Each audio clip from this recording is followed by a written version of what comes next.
Кыргыз Республикасынын Улуттук коопсуздук мамлекеттик комитети Чач каймана аты менен белгилүү болгон Мурзахметовдун уюшкан кылмыштуу тобунун Кыргыз Республикасынын Ички иштер министрлигинин кызматкерине жана жарандарга карата куралдуу кол салууга аракет кылган фактысы боюнча сотко чейинки өндүрүш ишин жүргүзүп жатат.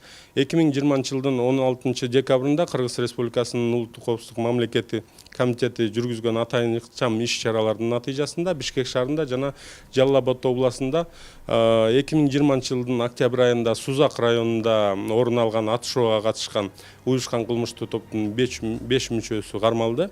Кармалган 3 адамга карата Жалал Абад областык соту тарабынан Улуттук коопсуздук мамлекеттик комитетинин Ош шаардык башкармалыгынын тергөө камакчайына 2 ай мөөнөткө камакка алуу түрүндө баш коргоо чарасы каралды. Калган 2 адам Кыргыз Республикасынын жазык процессуалдык кодексинин 98-беренесине ылайык Бишкек шаарындагы Кыргыз Республикасынын Улуттук коопсуздук мамлекеттик комитетинин убактылуу кармоочу жайынын тергөө камакчайына киргизилди.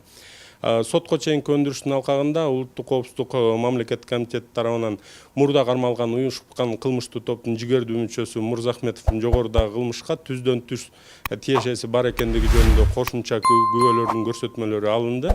Кармалган кылмышкерлерге карата алардын башка бир катар мыйзамсыз фактыларга тиешеси бар экендигин аныктоо боюнча ыкчам тергөө иш чаралары жүрүп жатат.